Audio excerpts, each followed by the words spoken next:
mendengarkan sebagian daripada sabda-Mu. Berfirmanlah bagi setiap kami, Engkau yang menilik pribadi lepas pribadi di tempat ini Tuhan. Kami izinkan Roh Kudus-Mu bekerja sebebas mungkin di tempat ini bagi setiap kami di tempat ini Tuhan. Terima kasih Bapa di surga. Kami serahkan firman Tuhan pada siang hari ini, biarlah Engkau kuasai setiap kami, kuasai hamba-Mu juga, sembunyikan di balik kayu salib-Mu, biarlah hanya isi hati-Mu yang Kau nyatakan bagi setiap kami. Hanya di dalam nama Tuhan kami Yesus Kristus, setiap kita yang siap mendengarkan firman Tuhan bersama kita katakan amin. Tuhan Yesus memberkati. Silakan duduk Bapak Ibu Saudara yang terkasih. Shalom semuanya, selamat siang. Shalom. Ini jam ngantuk ya. Habis makan, duduk di tempat AC yang dingin. Berharap kita disegarkan oleh firman Tuhan siang hari ini, amin. Ya, terima kasih untuk tim worship, production team yang di belakang sana, untuk guru-guru Kid Church, untuk usher, para pendoa juga. Setiap kita yang ambil bagian, yuk kita berikan aplaus bagi setiap mereka yang melayani pada siang hari ini. Baik, tadi pagi di session yang pertama saya membahas tentang firman-Mu pelita bagi kakiku. Nah, di session yang kedua ini saya akan membahas tentang firman-Mu terang bagi jalanku. Sebenarnya ini satu kalimat ayat firman Tuhan dari Mazmur 119 ayat 105 yang berkata firman-Mu itu pelita bagi kakiku dan terang bagi jalanku. Nah, saya bagi dua tema, di mana tadi pagi firman-Mu itu pelita bagi kakiku, dan session yang kedua ini temanya firman-Mu terang bagi jalanku. Kalau kita tahu bahwa Mazmur 119 itu adalah pasal terpanjang di dalam Alkitab. Di dalamnya terdiri dari 176 ayat yang terbagi dalam 22 seloka atau pantun atau kita sebut puisi, dan masing-masing berisi 8 ayat. Jadi 8 kali 22 totalnya 176 ayat. Kalau kita baca secara bergantian 176 ayat, kayaknya sampai selesai, habis itu kita doa berkat terus kita pulang ya. Oke, kita cuma fokus di ayat 105. Firman-Mu itu pelita bagi kakiku dan terang bagi jalanku. Nah, di sini kita bisa melihat bahwa ada dua gambaran bagaimana Tuhan mengiringi jalan kita. Yang pertama adalah firman-Mu, yaitu Tuhan sendiri itu pelita bagi kaki kita. Dan yang satu lagi, firman itu terang bagi jalan kita. Yang satu bicara pelita bagi kaki kita, yang satu lagi bicara terang bagi jalan kita. Nah, tema yang sekarang ini saya mau bahas adalah firman-Mu terang bagi jalanku. Di situ ada tiga benda yang disebutkan, adalah firman, kemudian terang, kemudian jalan. Tapi saya mau jelaskan yang sebelumnya, ya, yang bicara tentang firman-Mu itu pelita bagi kakiku. Dan supaya kita semua jelas bahwa ini adalah sebuah rangkaian di mana kita akhirnya bisa membedakan apa sih bedanya pelita bagi kakiku dan terang bagi jalanku. Nah, di sini saya ada bawa alat peraga. Kalau zaman dulu pelita itu kurang lebih seperti ini, tapi zaman dulu pelitanya dari minyak, ya, lampu minyak. Nah, kurang lebih seperti ini. Nah, ini saya pinjam tongkat hordeng istri saya, ini saya bawa ke gereja ya buat alat peraga. Lightingnya boleh dimatikan total. Nah, kurang lebih seperti ini. Inilah pelita. Zaman dulu tuh pakai kayu di bawah seperti ini, pelita minyak, dan dia menerangi jalan. Ya, tetapi sebenarnya ini menuntun kaki, pelita yang menuntun kaki kita untuk berjalan. Jadi kalau ada lubang, kita bisa belok ke sini dan kita jalan lagi. Nah, inilah bicara pelita yang menuntun kaki kita untuk melangkah seperti ini. Ya. Nah, kalau kita tahu apa fungsi pelita ini untuk menerangi kegelapan. Nah, artinya kalau kita berjalan dengan pelita, kita sedang berjalan dalam kegelapan. Makanya kita butuh pelita untuk menerangi jalannya kaki kita. Nah, kalau zaman modern sekarang itu kita nggak pakai pelita. Nah, kita pakai senter seperti ini. Nah, seperti ini. Kita pasti kalau jalan di tempat gelap, yang kita senter itu jalan yang akan kita langkahi. Nggak mungkin yang ujung sana Kalau ada lubang kita bisa kejeblos, pasti yang di bawahnya. Ya seperti ini. Nah inilah pelita bagi kaki kita. Kita jalan seperti ini. Nah kalau ada lubang kita pasti geser ke sini. Kita jalan ke sini lagi. Nah inilah pelita bagi kaki kita. Oke, lampu boleh dinyalakan. Nah sekarang kita membahas tentang firman-Mu terang bagi jalanku. Sekarang lampu sudah nyala dan dia sudah menerangi jalan yang ada. Kira-kira kita masih butuh pelita enggak? Pasti enggak. Ya, kita udah enggak butuh pelita lagi. Artinya kita udah berjalan dalam terang, kita enggak butuh pelita. Ya. Nah, karena terang yang ada itu lebih terang cahayanya daripada pelita yang kita pegang. Nah di sini kita bisa mulai membedakan bahwa firman-Mu itu pelita bagi kakiku, artinya ada pelita bagi kaki kita untuk melangkah.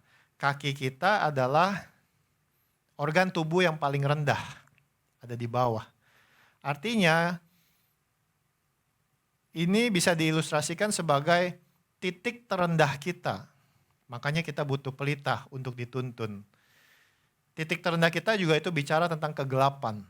Ya seringkali dalam kehidupan kita berjalan dalam kegelapan. Seringkali kita mungkin jatuh dalam lembah kekelaman.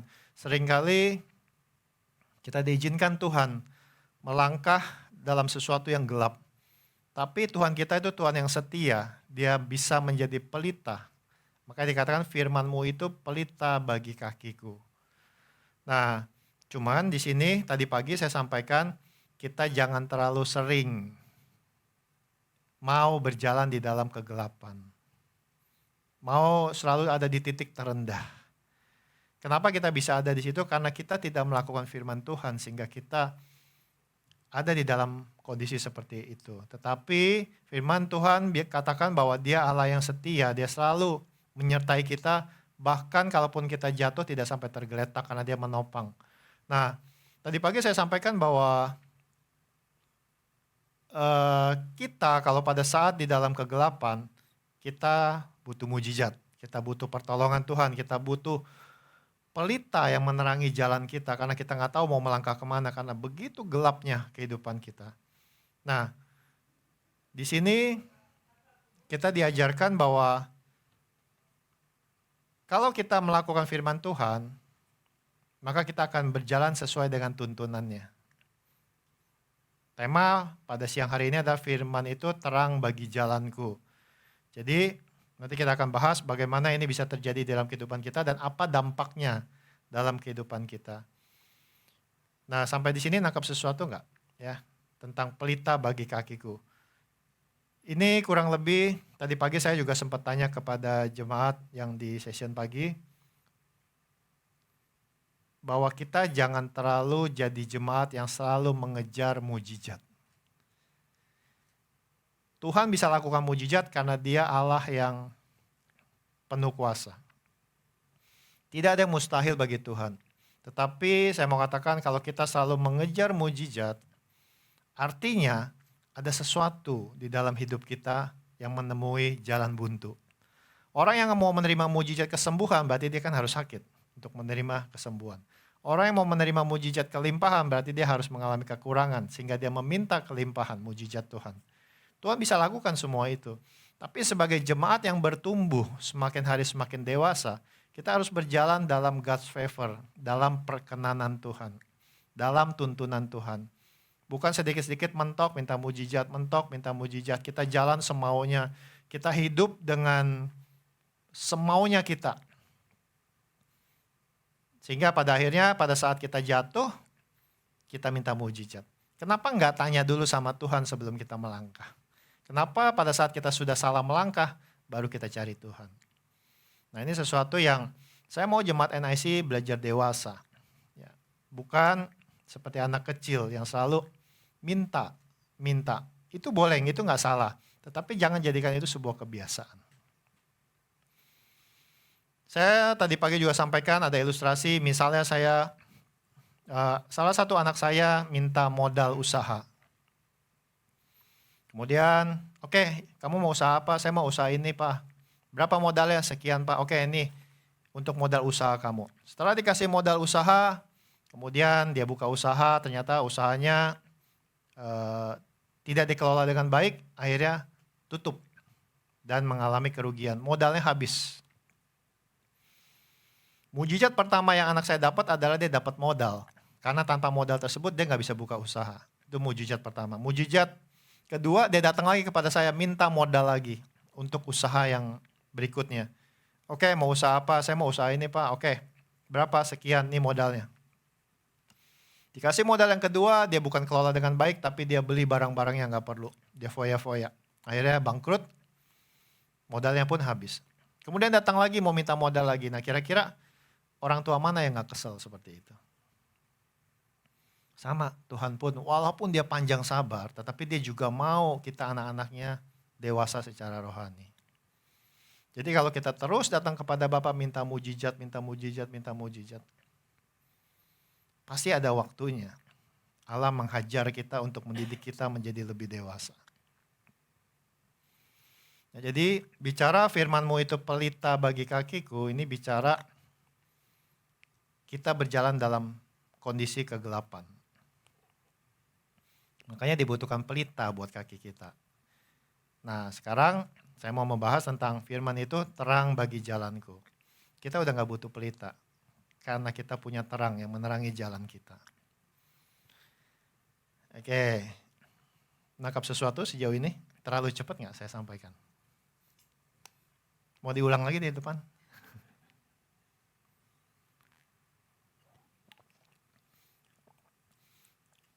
Firman itu terang bagi jalanku. Pernah dengar perumpamaan tentang anak yang hilang? Anak bungsu dan anak sulung, yaitu ada di Lukas 15 ayat 11 sampai 32. Saya akan ceritakan secara singkat. Jadi ceritanya anak bungsu waktu itu minta bagian warisannya sama bapaknya. Kemudian bapaknya kasih, kemudian anak itu pergi dan dia foya-foya kehidupannya. Singkat cerita, anak ini menjadi susah, hartanya habis, bahkan dia bekerja sebagai penjaga babi. Saking laparnya, dia gak punya makanan, minta ampas bekas makanan babi pun gak dikasih sama majikannya.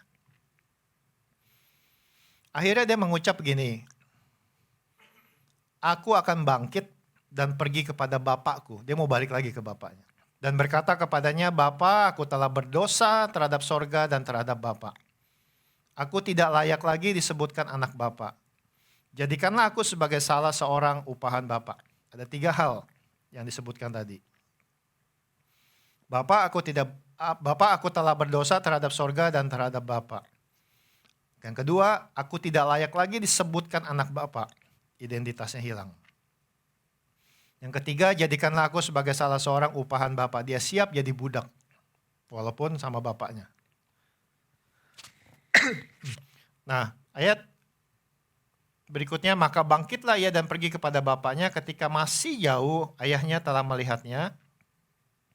Lalu tergeraklah hatinya oleh belas kasihan. Jadi masih jauh, bapaknya udah lihat.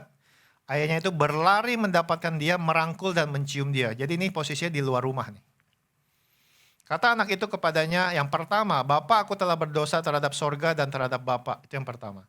Yang kedua, aku tidak layak lagi disebutkan anak Bapak. Ini yang kedua. Ya, jadi anaknya tadi udah berencana ada 3 hal yang dia mau sampaikan ke bapaknya. Begitu hal ketiga mau disampaikan, bapaknya langsung bicara. Jadi dia belum sempat menyampaikan itu, bapaknya bicara. Tapi ayah itu berkata kepada hamba-hambanya, lekaslah bawa kemari jubah yang terbaik, pakaikanlah itu kepadanya, dan kenakanlah cincin pada jarinya dan sepatu pada kakinya. Dan ambillah anak lembu tambun itu, sembelilah dia dan marilah kita makan dan bersuka cita. Sebab anakku ini telah mati dan menjadi hidup kembali, ia telah hilang dan didapat kembali. Maka mulailah mereka bersukaria.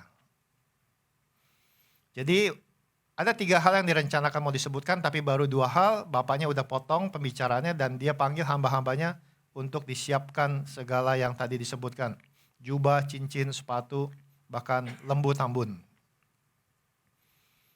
Nah ini berarti bahwa anak tersebut sebelum masuk ke dalam rumah, bapaknya pulihkan identitasnya.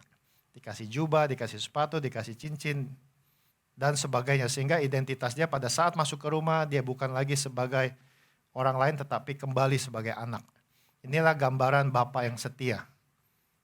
Bapa yang mengampuni, Bapa yang mengasihi. Bapa kita seperti itu. Ya. Nah, kemudian itu dari sisi anak bungsu. Kemudian dari sisi anak sulung. Nah, tetapi anak yang sulung berada di ladang dan ketika ia pulang dan dekat ke rumah, ia mendengar bunyi seruling dan nyanyian tari-tarian. Lalu ia memanggil salah seorang hambanya dan bertanya kepadanya, apa arti semuanya itu? Jawab hamba itu, adikmu telah kembali dan ayahmu telah menyembelih anak lembu tambun, karena ia mendapatkannya kembali dengan sehat. Maka marahlah anak sulung itu dan ia tidak mau masuk. Lalu ayahnya keluar dan berbicara kepadanya. Tetapi ia menjawab ayahnya, katanya, telah bertahun-tahun aku melayani Bapa dan belum pernah aku melanggar perintah Bapa. Tetapi kepadaku belum pernah Bapa memberikan seekor anak kambing untuk bersukacita dengan sahabat-sahabatku. Tetapi baru saja datang anak Bapa yang telah memboroskan harta kekayaan Bapa bersama-sama dengan pelacur-pelacur, maka Bapa menyembelih anak lembu tambun itu untuk dia. Kata ayahnya kepadanya, anakku, engkau selalu bersama-sama dengan aku dan segala kepunyaanku adalah kepunyaanmu. Kita patut bersukacita dan bergembira karena adikmu telah mati dan menjadi hidup kembali, ia telah hilang dan didapat kembali. Nah, di sini kita bisa melihat bahwa anak sulung ini dikatakan telah bertahun-tahun aku melayani Bapa dan belum pernah aku melanggar perintah Bapa. Jadi ini anak yang baik, dia melayani bapaknya, belum pernah dia melanggar perintah bapaknya. Tetapi ada bisikan si jahat yang membuat dia marah waktu itu. Karena dikatakan anak yang berfoya-foya itu, si bungsu itu, Bapak bisa berikan lembu tambun untuk dia.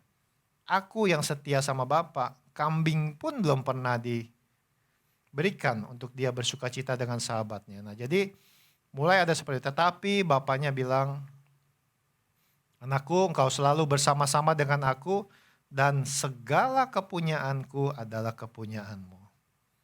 Bapaknya mengingatkan kembali bahwa identitas dia, bahwa dia adalah seorang anak di mana kepunyaan bapaknya adalah kepunyaan mula. Berapa sering kita sebagai anak Allah, sebagai anak Tuhan, kita merasa bahwa kita ditinggalkan Tuhan. Berapa sering kita merasa bahwa apa yang Tuhan punya itu bukan milik kita. Berapa sering kita merasa bahwa Tuhan sudah jauh dari kita, meninggalkan kita dengan segala penderitaan kesusahan kita. Nah, di sini kita mau belajar bahwa ada dua tipikal antara si bungsu dan si sulung. Si bungsu mengalami mujizat, memang dia happy ending.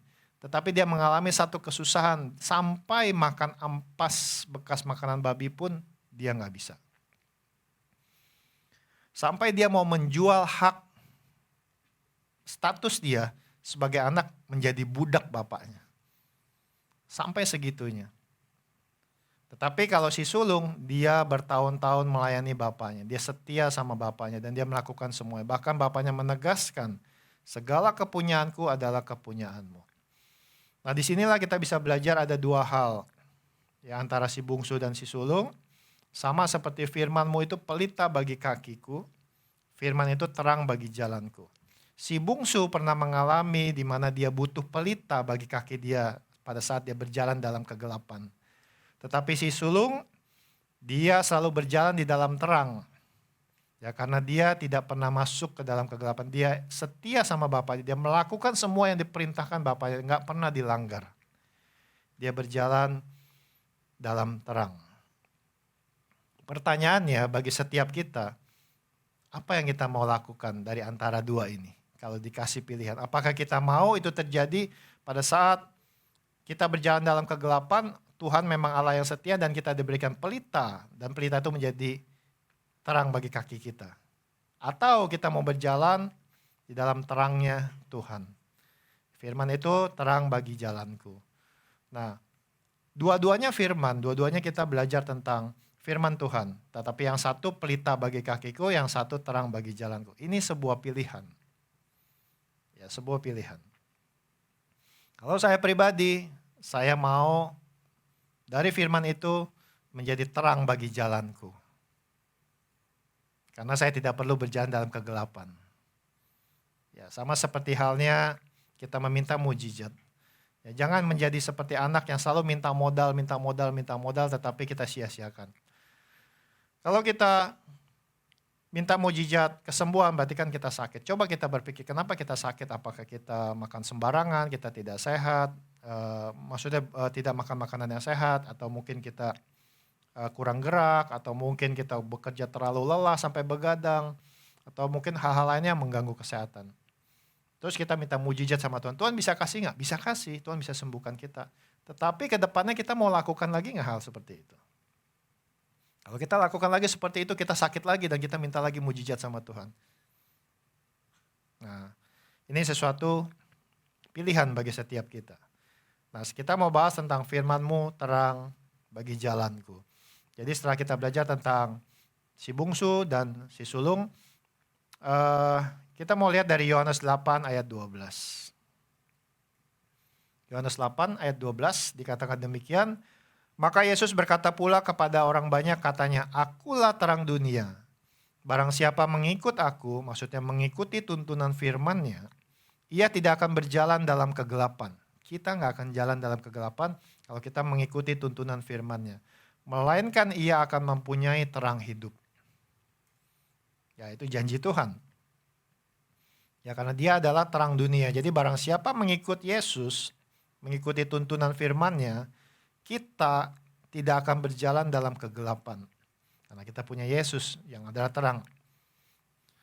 Dalam Amsal 6 ayat 23 dikatakan,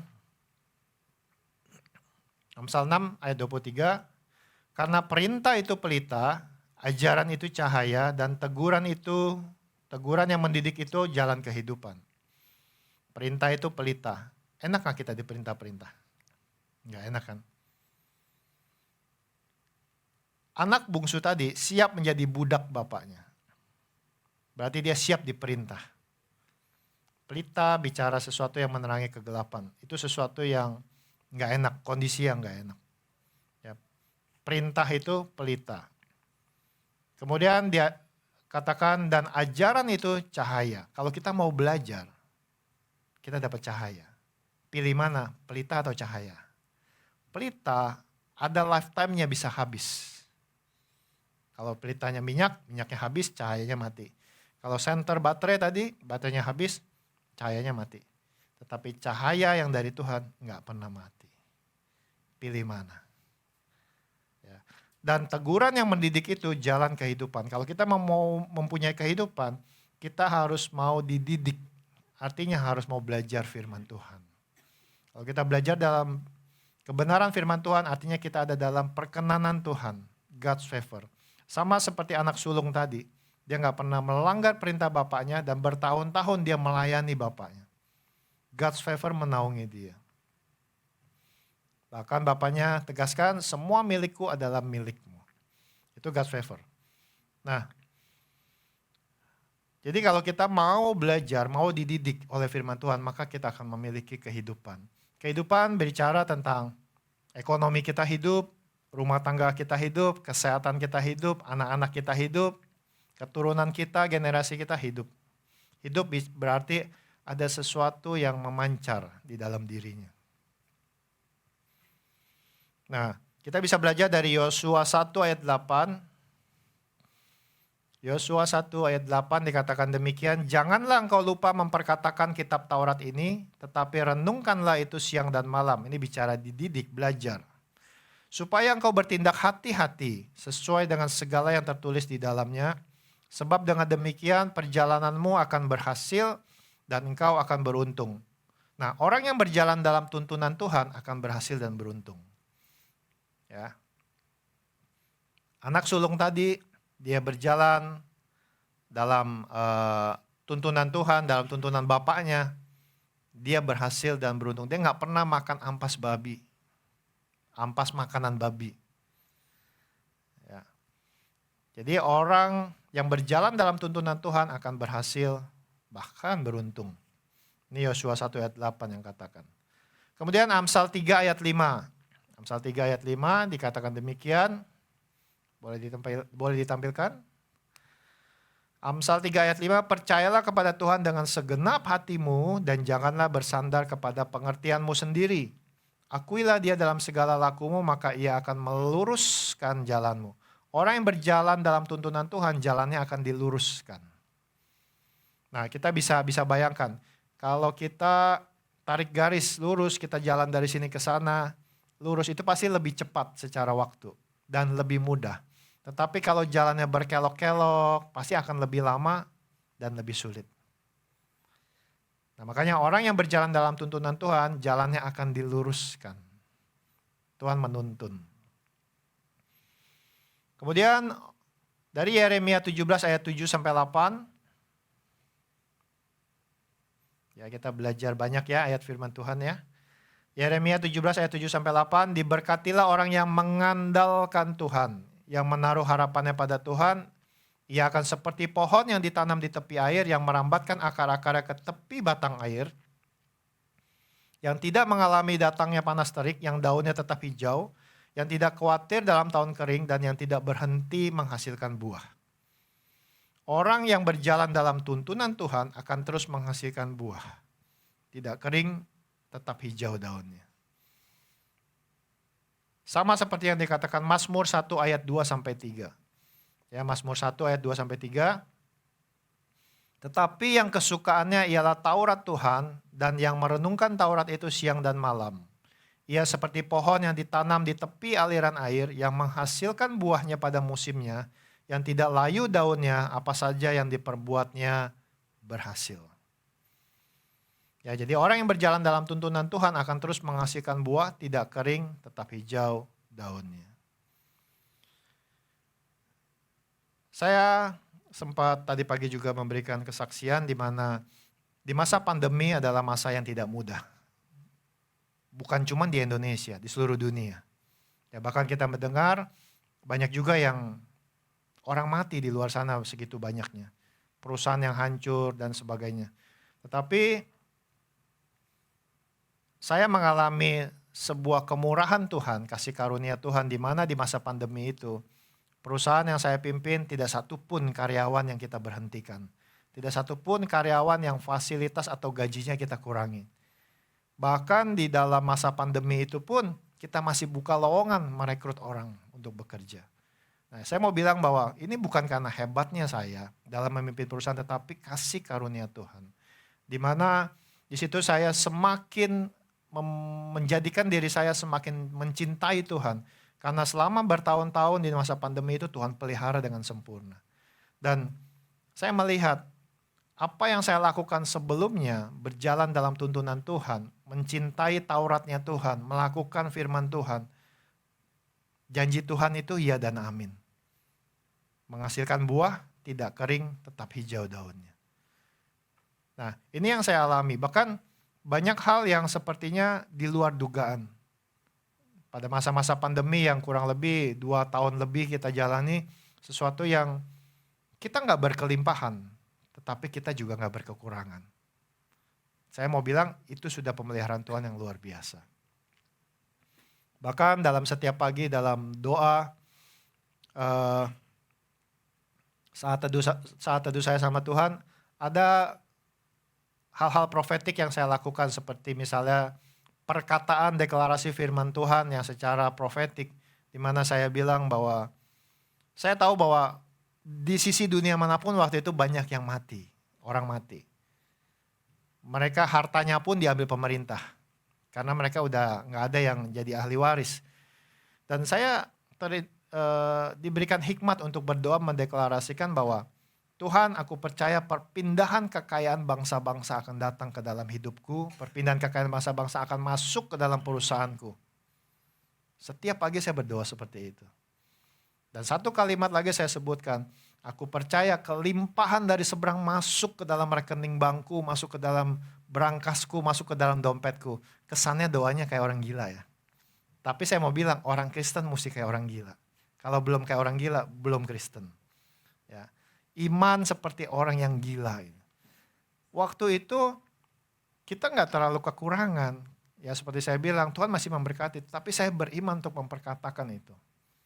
Dan akhirnya kita bisa lewati masa pandemi dengan segalanya yang enggak mempengaruhi perusahaan kita sedikit pun. Ya, jadi rekening di bank masih cukup, bayar gaji karyawan masih cukup, bahkan kita bisa rekrut karyawan baru, nggak ada fasilitas yang kita tarik, nggak ada yang kita kurangin, semua berjalan baik. Dan itu sesuatu yang buat saya amazing. Firman Tuhan dinyatakan dalam kehidupan saya. Saya berdoa waktu itu sama Tuhan, Tuhan, kalau perusahaan ini bermasalah, maka akan banyak karyawan juga bermasalah. Kurang lebih 150 karyawan bisa nggak punya penghasilan. Tolong saya Tuhan. Saya tahu di dalam diri saya ada kuasa. Dan saya akan aktifkan kuasa tersebut. Makanya saya deklarasikan hal-hal tersebut. Dan itu terjadi. Ya. Jadi makanya kita harus percaya, berapa waktu yang lalu kita mengalami memperingati hari pencurahan Roh Kudus. Ya. Kita akan menerima kuasa kalau Roh Kudus itu turun pada kita. Kuasa itu akan semakin besar kalau setiap hari kita makanannya firman Tuhan. Roh ini butuh makan, makanannya firman. Setiap hari masuk firman Tuhan, rohnya akan semakin besar, semakin sehat, dan semakin kuat, dan semakin punya kuasa. Kalau kita punya kuasa, kita bisa menaklukkan dunia. Itulah kuasa yang Tuhan kasih. Itulah perbedaan antara kita dengan orang dunia. Makanya jangan anggap sepele firman Tuhan. Jangan baca firman Tuhan karena susah tidur, supaya cepat tidur. Kan kebanyakan gitu kan. Kalau baca Alkitab baru satu ayat, udah ngantuk nguap, terus tidur. Itu obat tidur yang paling mujarab katanya, baca firman Tuhan. Ya, jadi jangan jadikan firman Tuhan seperti itu. Jadikan itu makanan rohnya kita. Tubuh kita ini baitnya Roh Kudus, artinya ada Roh Kudus di dalam diri kita. Kasih dia makan setiap hari firman Tuhan. Ya, renungkan itu, praktekkan itu, lakukan itu. Bahkan deklarasikan dengan mulut kita. Dunia ini diciptakan hanya dengan firman. Tuhan berfirman jadi, Tuhan berfirman jadi. Kita ini segambar serupa seperti Allah, kita udah dikasih kuasa. Kita bisa deklarasikan firman tersebut. Oke, kita lanjut dalam Maleakhi 3 ayat 17. Maleakhi 3 ayat 17. Dikatakan mereka akan menjadi milik kesayanganku sendiri, firman Tuhan semesta alam.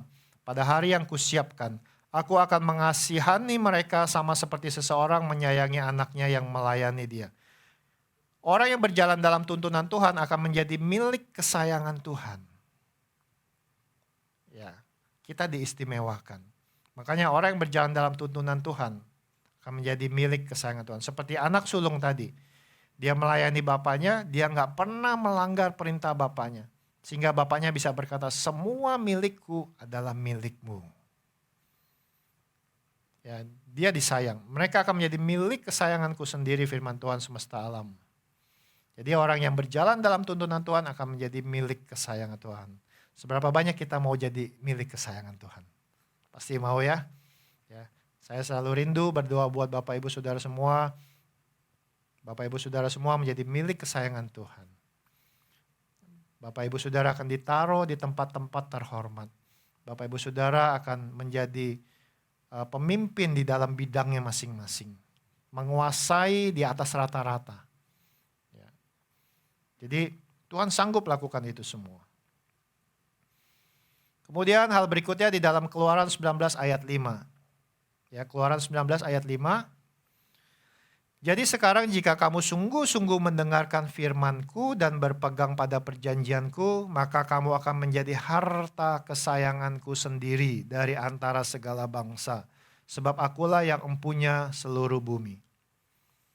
Orang yang berjalan dalam tuntunan Tuhan akan menjadi harta kesayangan Tuhan. Dan saya rasakan itu pada saat pandemi. Saya merasa bahwa saya menjadi harta kesayangannya Tuhan. Karena dari sekian banyak orang yang mengalami sesuatu yang kurang baik, tetapi saya masih dikasihi oleh Tuhan. Dan saya merasa bahwa saya menjadi harta kesayangannya Tuhan. Harta kesayangan Tuhan itu Sama seperti kita bayangkan kalau kita punya harta, nggak mungkin kita taruhnya itu di teras atau mungkin di atas meja makan atau mungkin di tempat yang sembarang. Pasti dijaga, disimpan di tempat yang aman. Artinya kita kalau disayang Tuhan itu ada di tempat yang aman. Karena kita dianggap harta kesayangannya Tuhan. Ya, kalau kita punya sesuatu yang berharga, mungkin perhiasan atau mungkin tas yang mahal atau mungkin jam tangan yang mahal, pasti kita akan simpannya di tempat yang aman. Ya, kita pun akan ditaruh di tempat yang aman. Oke, jadi orang yang berjalan dalam tuntunan Tuhan akan menjadi harta kesayangan Tuhan. Yang terakhir saya akan tutup dengan kisah Ishak. Kita tahu ya kisah Ishak.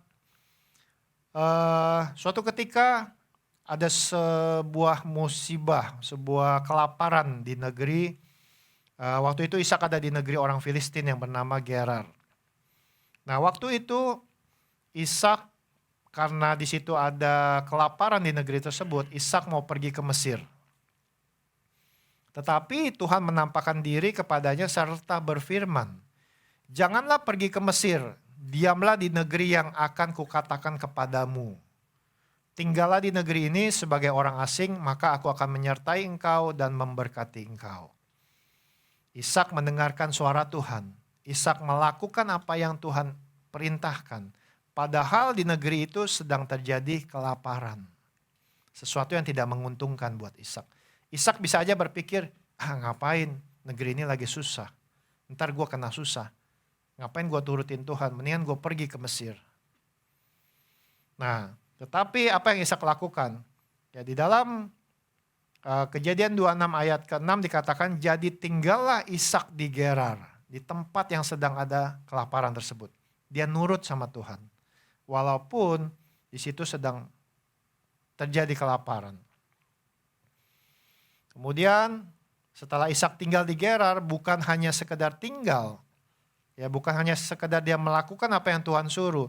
Tetapi di ayat 12 dikatakan, maka menaburlah Ishak di tanah itu, dan di dalam tahun itu juga ia mendapatkan hasil 100 kali lipat. Sebab ia diberkati Tuhan. Dan orang itu menjadi kaya. Bahkan kian lama kian kaya, sehingga ia menjadi sangat kaya.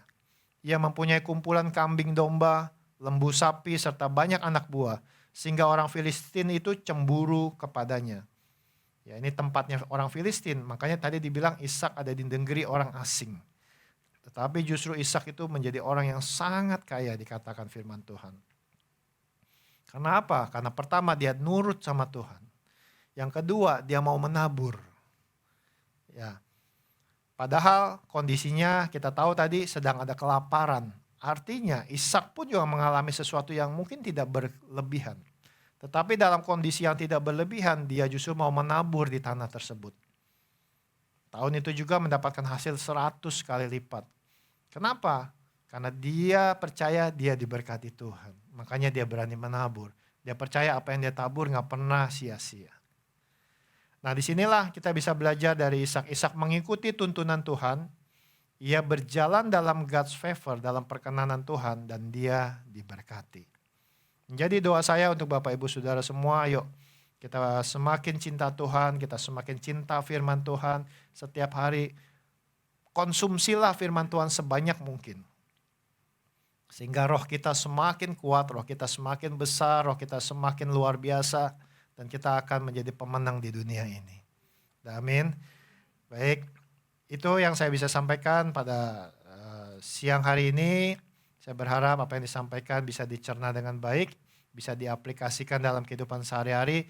Saya rindu jemaat NIC di sini diberkati luar biasa, menjadi pemenang dalam bidangnya masing-masing, bahkan memiliki sesuatu yang di atas rata-rata dari semua orang. Tuhan Yesus memberkati.